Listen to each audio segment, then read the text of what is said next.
All right, so let me know if this story sounds familiar. You lift weights 4 to 7 times a week, you're eating tons of protein, tons of calories, but you're still not gaining that strength or muscle you want.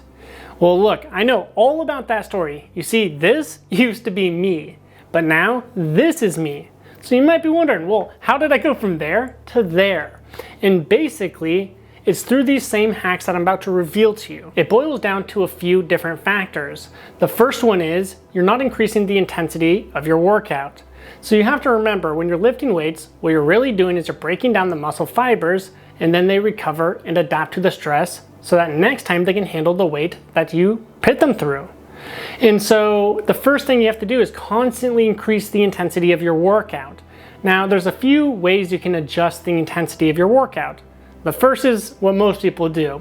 You just simply increase the weight, meaning, let's say you did bench press for 135 pounds, 8 reps, well then next week you would go for 140 pounds. Now the second alternative to adjust the intensity is going to be adding more reps or exercises. So let's use that same example. You did 8 reps at 135, so then next week, instead of increasing the weight, you could do 9 reps or 10 reps.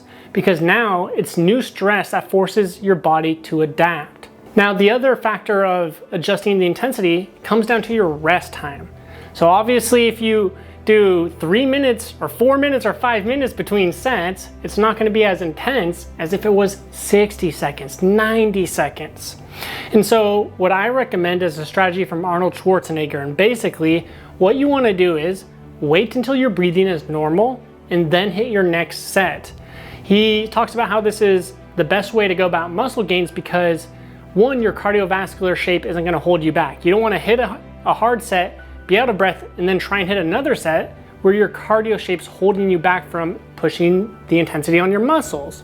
So by waiting till your breathing's normal, it maximizes your intensity. So those are the first few factors. Now that we got the intensity portion of your workout done, there's a few other things you have to dial in. Now, obviously the second one's going to be nutrition, but what does this really mean? And so basically the main things you want to focus on are protein and calories. So let's do this one by one.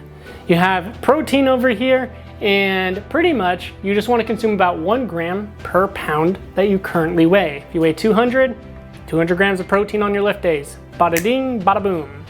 Next, we have your calories. So typically, you want to be in about a 200 to 300 calorie surplus. Now, if you don't know what your calories are, like your average calories, there's a few ways you can go about it. The first one is you could grab your weight and multiply it by 15. This tends to be a pretty good baseline.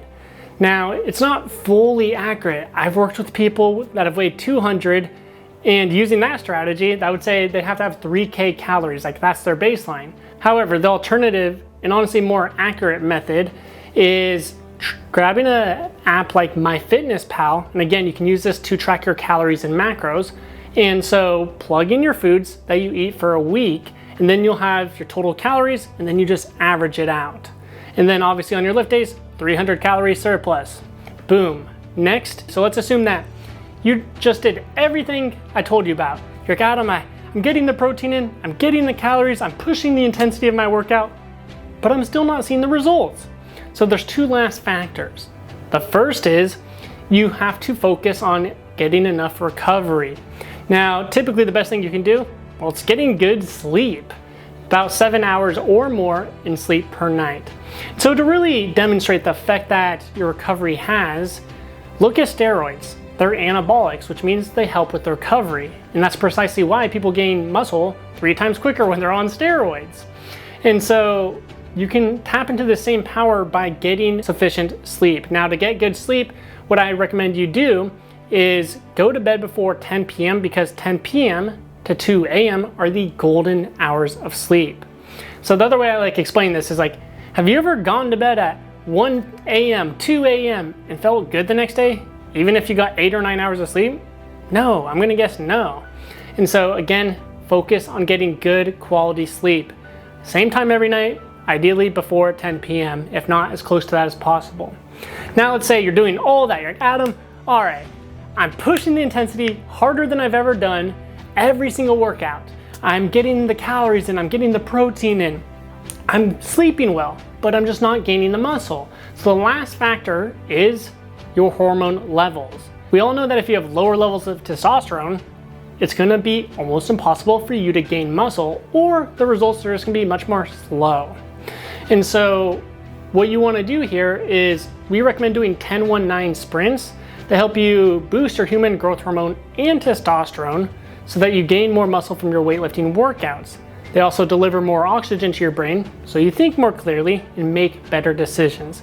And they increase your mitochondria so that you have more energy and you just are more productive throughout your day instead of crashing at 1 p.m., 2 p.m. Now, if you want to learn how to do these 10-1-9 sprints, you guys know the routine. There's going to be a link around this video. Just check it out, enter it in your email, and you will get those 10-1-9 sprints. Now, if you found this video helpful, please make sure to toss it a like or subscribe. We're going to have more daily videos like this to help you get in shape quick.